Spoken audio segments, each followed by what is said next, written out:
This is Eagle Owl, and today I will be talking about Isaiah Rodgers. He's back, no speculation. Also, we got to talk about Surtain. The dream is over. Lastly, Quinyon Mitchell to the Eagles, or this is a smokescreen. But let's get straight in. All right, so this episode feel like a cornerback episode slash draft. But let's talk about Isaiah Rodgers, right? He been a topic of discussion. Will he come back? Is he coming back this year? Will he be suspended for 2 years? I had a feeling when he said his official announcement to the Indianapolis coach, like, thank you for everything. I had a feeling he was going to get reinstated really, really soon, sooner than what we think. And what, like a week later or less than a week, he's reinstated. So I'm really happy for him. And he got a special message for y'all, too, actually. I'm going to go ahead and play this clip.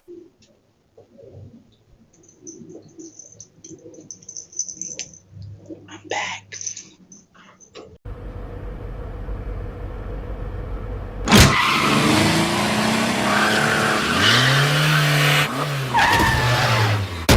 Lois, it's back! I heard, Peter. I heard. Kids, it's happening! Get your coats! This is what we practiced for! Yeah! I love you, Dad. I love you too, sweetheart! None of the past matters! He's back. He is back, man. So I'm happy. Isaiah Rodgers is back. I know he's happy. I'm hearing that it's like a 1 year deal, $1 million, but I could see the Eagles extending him, giving him more money because Isaiah Rodgers is a beast. And honestly, he got a lot to prove. I didn't really think about it, but I've been reading stuff here and there and seeing stuff here and there. There's like, Isaiah Rodgers been a backup. Can he, do this thing full time? Because we know like Kenny Moore and those dudes, and Indy was a beast. Gilmore, when he was there, he was a beast. But when Isaiah Rodgers got his opportunities, he made the most of them. Special teams, playing that corner. We all seen the infamous clip of him locking up Devontae Adams. So Isaiah Rodgers, low key, got something to prove. As much as Eagles fans love him, Colts fans miss him, but there is that tad bit of haters like, can he do it full time? And I think he can. I really do. And he just gonna prove that little sector wrong, and he's gonna ball out for sure. And man, our corner room, just in general, before the draft looked good. Keely Ringo, Isaiah Rodgers, James Bradbury, Slay, Avante Maddox. I like Tyler Hall out of Las Vegas. I always say Oakland, Las Vegas. So we got battles coming up. And then you still got Eli Ricks, I forgot to mention. So that battle for that outside corner, slot corners, or whatever, just trying to get a spot, period, is going to be really hard. But Isaiah Rodgers, I can almost guarantee he got a spot. All right, so let's talk about the draft. We 1 day away. I believe it's Thursday. We 1 day away from the draft, right? And Howie is looking to trade up for a cornerback. And I'm not surprised. But Tony Pauline actually mentioned the name of reporters saying that we want Quinyon Mitchell. Eagles are looking to trade up, probably get ahead of Jacksonville with Seattle, or hell, even possibly trading all the way up with the Denver Broncos to get Quinyon Mitchell. A lot of fans like this, but I think I'm on the opposite side.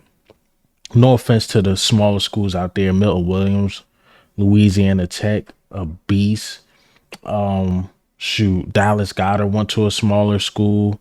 It's a couple guys that went to smaller schools that are really, really talented and made it really, really far in this league. But if it ain't broke, don't fix it. I mean, Devontae Smith, Alabama, Jordan Davis, whatever you think about him, I think he's a beast. But just, his nutrition or whatever got to get better. Georgia can ball. Jalen Carter can ball. Who else we got early? You could say Landon Dickerson. We got early in the second round. Can ball. But I'm saying that to say this. These dudes, these SEC guys, the guys we've been drafting these past couple drafts, I think you got to stick to the formula. If it ain't broke, don't fix it. Go for the bigger school guys, at least in the early rounds. Then you could start experimenting in that third, fourth, fifth in the smaller schools. Again, we got dogs that came from smaller schools. But these past couple drafts showed you try to get the best of the best out of Alabama, out of Georgia. And I think we should stick to that game plan. I think we should stick to that. Hell, even if we got to get Nate Wiggins, Clemson is a bigger school. So I really think we should stick to that. And I'm not saying anything bad about Quinyon Mitchell, but I am looking at the level of competition because I could say Kool-Aid played the best of the best. Arnold played the best of the best. The Nate Wiggins played the best of the best. Some of these dudes played the best of the best guys. And I just trust them more than Quinyon Mitchell. Even though Quinyon Mitchell, the tape, the NFL Combine shows, he's going to be a beast. He's going to be really good. But it's just my experience with the smaller schools. Like, I'm sorry, but Jalen Reagor ruined it for y'all getting smaller school guys early. But at the same time, again, Milton Williams, we got him early, beast. But he wasn't a first round pick, but a beast. Dallas Goedert, we got him early, smaller school, a beast. So, again, I just think we should stick to some that hasn't been broken, getting the guys out of bigger schools first. That's just my opinion. No hating on Quinyon Mitchell. He will be an early pick. He will be a dog in this league. But if you ask me, I want Arnold or Kool-Aid. And Nate Wiggins is like third, and then like a Quinyon Mitchell. I know y'all probably listen to this like I am nuts, crazy. But come on, man. We got to judge the level of competition at some point. Got to judge it. All right. So I want to get into the last topic of the day. No Patrick Surtain. Patrick Surtain signed the 5th-year option with the Denver Broncos. A lot of people thought how we was going to make that splash play like how we did with A.J. Brown. But look like it's not going to happen. Denver Broncos are locking him up. I never entertained it. I seen it, but as you see in my past videos, I never talked about it because it just seems so unlikely. We talking about a guy that's top 3 in this league. Hell, maybe top 2 if we want to flip out him and Sauce Gardner, whoever you put 1 and 2. You just not gonna let that guy go for some picks, especially ours. Now we was bad and we had like the 5th overall pick or something or 4th, and the Denver Broncos really want a quarterback, sure, but we got the 22nd, and if anything, if they was gonna move him, they was probably gonna move him to one of the teams more in the upper echelon or bottom echelon. And I just knew it wasn't gonna happen unless we gave them like AJ Brown to Dallas Goedert. Like we had to give up a premium guy plus a pick type jump for, you can say, a top 2 corner in this league. Again, I just knew it wasn't going to happen. Never entertained it. But this draft, again, is loaded with corners. You 4 deep. At least 4 or 5 of these dudes are going in the first round. Kool-Aid, Arnold, Quinyon Mitchell, Nate Wiggins.